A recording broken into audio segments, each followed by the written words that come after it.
تو اس نے جب دیکھا کہ اس کو اتنا مارا جا رہا تو اس نے حمزہ رضی اللہ تعالیٰ عنہ شام کو آئے تو اس نے کہا حمزہ کیا ہو گیا ہے؟ اگر محمد صلی اللہ علیہ وسلم کا باپ دنیا سے چلا گیا کیا چچا باپ نہیں ہوتے؟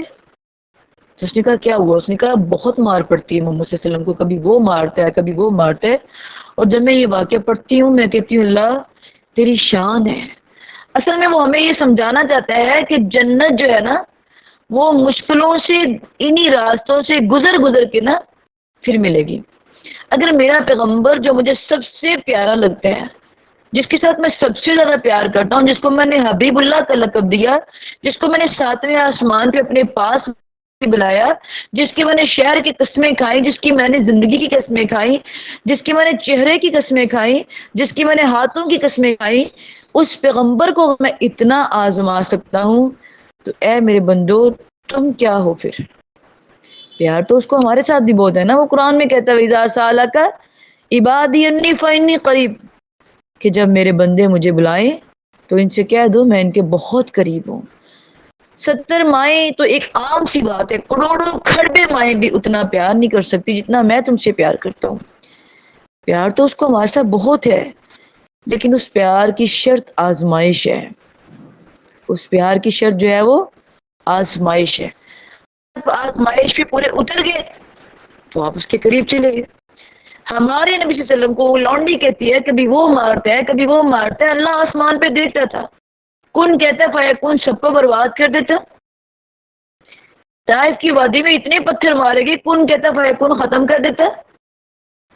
بیٹیوں کو طلاق کی ہو گئی اور کیا کہتے ہیں صحابیوں کو اتنا مارا گیا، آنکھیں نکالی گئیں، 2 ٹکڑے کر دیے گئے درمیان سے رکھ کے عورتوں کے، کتنا ظلم کیا گیا بلال حبشی رضی اللہ تعالیٰ عنہ پہ۔ اور خود میں نبی صلی اللہ علیہ وسلم سے کس نے پوچھا تھا کہ کتنے غم کھائے؟ کہا تھا 23 سالہ زندگی میں میں نے ایک دن بھی ایسا نہیں دیکھا جس میں کوئی غم نہ آیا ہو، لیکن وہ سارے غم آپ کو دین سے دور نہیں کر سکے۔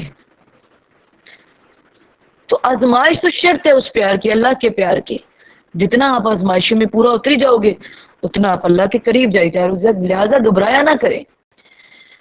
تو کہتی کہ کبھی کوئی مارتا ہے کبھی کوئی مارتا ہے، تو حضرت حمزہ رضی اللہ تعالیٰ عنہ کو سمجھتا ہے کہ آج ابو جہل نے بڑا مارا اس کو۔ تو حضرت حمزہ نے جا کے ابو جہل کے ایسی سر پہ مارا اور کہا کہ اگر میرے نبی صلی اللہ علیہ وسلم کو میرے بھتیجے کو تم نے کچھ کہا نا تو آئندہ تمہارے ہاتھ توڑ دوں گا، تمہاری آنکھ نکال دوں گا۔ تو ابو جہل نے کہا واقعہ آج میں نے اس کے بھتیجے کو مارا بہت زیادہ ہے۔ اصل میں یہ سگا چچا تھا، وہ خاندان میں سے چچا تھا ابو جہل جو تھا۔ تو اب جب یہ بات ہوئی تو اللہ اکبر، تو ابو لہب جو تھا، تو ابو جہل نے جب یہ بات کہی تو پھر حمزہ رضی اللہ تعالیٰ اس کو ڈانٹ ڈونٹ کے گھر آئے، نسل کے پاس بیٹھے، کہا بھتیجے میں نے آج تیرا بدلہ لے لیا ہے۔ کہا چچا میں بدلہ لینے کے لیے نہیں آیا، میں بدلے لینے کے لیے دنیا میں نہیں آیا۔ کہا بھتیجے میں نے سوچا تھا کہ آج میں نے تمہیں خوش کر دینا ہے، تو بتاؤ پھر تم کیسے خوش ہوتے ہو؟ کہا چچا اگر مجھے خوش کرنا ہے تو پھر آپ کلمہ پڑھ کے مسلمان ہو جائیں۔ تو چچا دھند رہ گیا کہ میں نے تو سوچا تھا تم بدلہ لے کے خوش ہو جاؤ گے جیسے آج ہم کرتے ہیں، اگر میرے ساتھ کی تو ٹھیک ہے میں تمہارے ساتھ پورا پورا کروں گا، ہم ایک نہیں کرتے ہم 4 کرتے ہیں۔ تو کہا میں نے تو سوچا تم خوش ہو جاؤ گے۔ کہا نہیں چچا یہ میری خواہش ہی نہیں ہے، میری طرف سے آپ پورے مکے کافروں کو مار دیں مجھے کوئی پرواہ نہیں ہے، میں بدلے لینے نہیں آیا، میں تو اسلام پھیلانے آیا ہوں، اگر آپ مجھے خوش کرنا چاہتے ہو تو کلمہ پڑھ لے۔ تو حمزہ رضی اللہ تعالیٰ نے فوراً کلمہ پڑھ، کہا اگر تم ایسی راضی ہوتے ہو خوش ہوتے ہو تو میں نے پڑھ لیا کلمہ۔ اس وقت کلمہ پڑھ کے مسلمان ہو گئے تھے، اور صرف 3 سے 4 ماہ تک ابھی ہوئے تھے ان کو جب جا کے عمر فاروق رضی اللہ تعالیٰ نے بھی مسلمان ہو گئے تھے، اور بڑا خوش ہوئے تھے آپ ان دونوں کے اسلام لانے پہ، کیونکہ دونوں ہی بڑے بہادر تھے۔ تو آپ وسلم نے معاف کرنا جو ہے وہی سیکھا، آپ وسلم نے بدلے نہیں لیے۔ تو ہم لوگوں نے اس جنگ کے اندر بھی یہی سیکھنا ہے کہ صحابہ کرام نے بھی کتنے مطلب کہ برداشت کیے، کتنے کیا، لیکن چھوٹی سی غلطی ان سے ہوئی، چھوٹی سی، کہ وہ صحابی قسم کھاتا ہے کہ ہمارے کسی کے دل میں دنیا کی طلب نہیں تھی، جسٹ ہم سے نافرمانی ہوگی، ہم نے کہا جنگ ختم ہوگی تو ہم نیچے آ گئے، تو اسی پہ ان کی پکڑ ہوئی، چھوٹی سی نافرمانی پہ۔ تو ہم کتنی نافرمانی کرتے ہیں ایک دن میں، صبح شام ہم نافرمانی کرتے ہیں، ایک دن میں کتنی کرتی ہیں، اور ہمیں کوئی پرواہ نہیں۔ اخلاق کے لحاظ سے ہم اتنا گر چکے ہیں، ہمیں کوئی پرواہ نہیں۔ اپنے نبی صلی اللہ علیہ وسلم کا اخلاق دیکھے اور آپ صلی اللہ علیہ وسلم کی آزمائشیں دیکھے اور آپ کا اسلام پھیلانا دیکھے تو ہمیں یوں لگتا ہے کہ ہم تو کچھ بھی نہیں ہے، ہم تو رائی ہیں، ہم کچھ بھی نہیں ہے. یقین کریں کہ لگتا ہے کہ ہم تو اسلام میں ابھی شاید داخل ہی ہوئے ہیں. جب ہم اپنے آپ کو دیکھتے ہیں ایک رتی برابر ہمارے اندر تحمل نہیں ہے اور نافرمانیوں کی کوئی انتہا ہے ہمارے اندر. صبح سے لے کے شام تک اللہ کی قسم اگر ہم ایک دن بیٹھ کے جائزہ لے لیں تو شام کو ہمارا سر جھک جائے گا کہ ہم کتنے نافرمان ہیں اپنے اللہ کے اور اپنے پیغمبر کے. ویسے ہم بہادر بنے پھرتے ہیں کہ ہمارے جیسا نیک کوئی نہیں ہے جی، ہم تو بڑے اچھے ہیں، ہم تو بڑے سمجھدار ہیں. ویسے ہی ہم بہادر بنے پھرتے ہیں، ویسے ہی بہادری دکھاتے ہیں. اگر ایک دن شام کو جائزہ لے لیں، 3-4 دن جائزہ لیں تو ہماری زندگی درست ہو جائے. ہم جائزہ نہیں لیتے، نہ اپنا، نہ اپنی اولادوں کا، نہ اپنے گھروں کا، نہ اپنی فیملیز کا جائزہ نہیں لیتے. ہم سمجھتے ہیں بس ٹھیک ہے جیسے نظام چلتا ہے چلنے دو، جب مریں گے پھر دیکھیں گے. اتنی مشکل نہیں ہے دنیا جتنی مولویوں نے بنا دی ہے.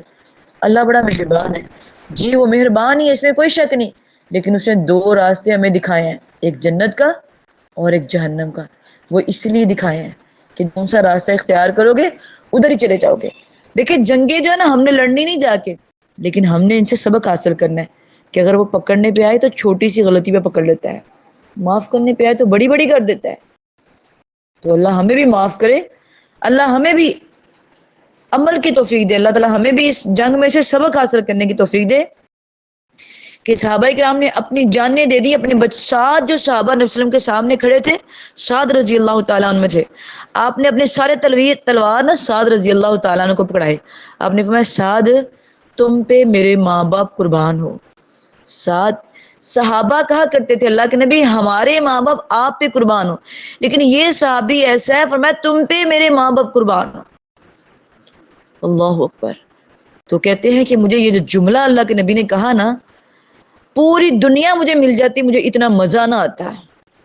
اس پوری دنیا کو حاصل کرنے کا مزہ ایک طرف اور اللہ کے نبی کے اس جملے کا مزہ ایک طرف. میرا ایمان تازہ ہو گیا، میں یوں ڈٹ کے کھڑا ہو گیا. جب وہ شہید ہو گئے ان کے جسم پہ 70 سے زیادہ نیزوں کے نشان تھے، تیروں کے علیحدہ، تلواروں کے علیحدہ، دوسرے علیحدہ، اتنے اس نے کھائے لیکن ڈٹ کے کھڑا رہا وہ اللہ کے نبی کے آگے.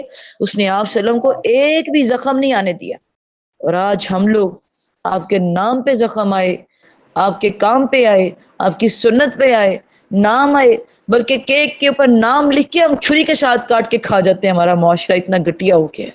دیکھیں ادھر ذرا، صحابہ کرام نے اتنے اتنے تیر کھا لے. ایک صحابی جو تھا نا وہ بھاگ رہا تھا جنگ احد کی طرف، سعد نام ہے اس کا بھی. کہا تم کہاں جا رہے ہو؟ کہا مجھے تو احد کے پہاڑ کے پیچھے سے جنت کی خوشبو آ رہی ہے، میں جا رہا ہوں، آج میں نے شہید ہو جانا ہے. اور وہ شہید ہو گیا تھا. ایسے صحابہ کرام نے جنگیں لڑی تھی.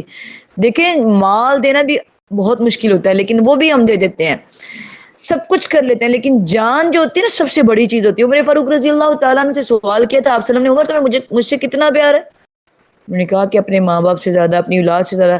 کہا کہ اپنی جان سے بھی زیادہ کرتے ہو؟ چپ ہو گئے. کہا نہیں اللہ کے نبی، جھوٹ نہیں نا بولتے تھے، ہم لوگ تو بڑے دھوکے والے ہیں نا، جھوٹ بہت بولتے ہیں، لگائی جڑائی بہت کرتے ہیں. کہا اللہ کے نبی نہیں. کہا پھر عمر تب تک تم مومن نہیں ہو سکتے جب تک تمہیں اپنی جان سے زیادہ مجھ سے پیار نہ ہو جائے. ادھر ہی کھڑے کھڑے کہنے لگے آج کے بعد اپنی جان سے زیادہ آپ سے پیار کرتا ہوں. یعنی جب تک ہم اپنی جان، مال، اولاد، ہر چیز سے زیادہ آپ سے پیار نہیں نہ کرتے تب تک ہمارا ایمان مکمل نہیں ہو سکتا. آج اس بات کو سوچئے گا، ہم تو ایک رسمیں نہیں چھوڑتے. یہ شادی آ جائے نا، جتنی رسمیں ہم جاہلیت کی دکھاتے ہیں اس کے اندر ہمیں کوئی پتہ نہیں.